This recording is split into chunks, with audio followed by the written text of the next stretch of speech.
سرکار حمزائن ایک بار کسی نے کوئی بات کر دی جس سے اشارہ ہوتا تھا کہ آپ سادات ہیں تو کیا صحیح النسب سادات ہیں، یا دل میں یوں ہی خیال آیا کہ ماریرا کا سید کیا صحیح النسب سید ہے، یہی دل میں خیال آیا۔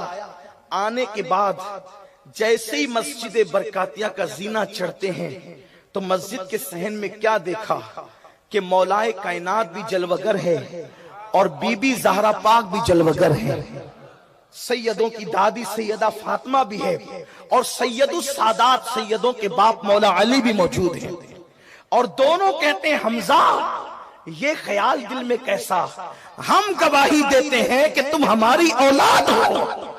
یہ ماریرا کا خانوادہ ہے، یہ ماریرا کا خانوادہ، یہ وہ خانوادہ ہے۔ میں نے اپنے بزرگوں سے یہ بات سنی، اور ایک بات آپ کو بتاؤں، اس خاندان کے اندر کبھی ایسا نہیں ہوا کہ ولایت نہ رہی، اس خاندان کے اندر کبھی ایسا نہ ہوا کہ ولایت نہ رہی ہو۔ یہ خاندان زید شہید امام زین العابدین رضی اللہ تعالیٰ عنہ کے صاحبزادے حضرت زید شہید، یہ وہ خاندان ہے، زیدی خاندان۔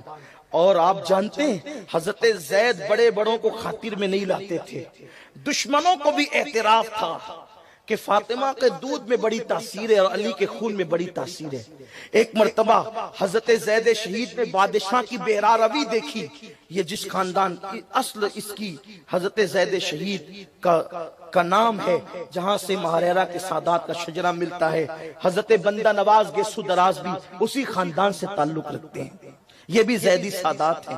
تو حضرت سرکار زید شہید نے سوچا کہ بادشاہ کی بے راروی بڑھ گئی ہے، تو آپ نے اپنے بڑے بھائی حضرت امام محمد باقر سے کہا کہ میں تو اسے کیفر کردار تک پہنچاؤں گا۔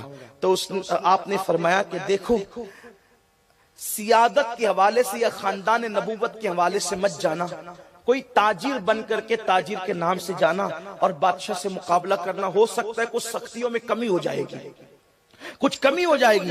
آپ نکلے لشکر لے کر، بادشاہ نماز پڑھا رہا تھا اور کچھ اس میں بڑی غلطیاں بھی کر رہا تھا، آپ نے اس کا بازو پکڑ کر اس کو پیچھے کیا۔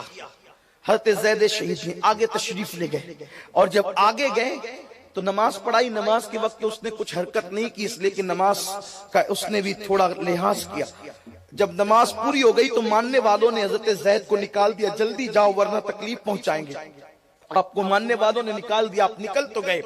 بادشاہ نے بہت غصے سے کہا، کون تھا یہ بے ادب جس نے میرا ہاتھ پکڑ کر مجھے مسلح سے پیچھے کیا؟ تو اس وقت لوگوں نے کہا کوئی تاجر تھا، گمنام تاجر، پتہ نہیں کہاں سے آیا تھا، اس نے آپ کے ساتھ یہ کی ہے۔ دشمن تھا، مگر دشمن کو بھی کیا اعتراف ہے خاندان نبوت کا۔ اس نے کہا یہ جرأت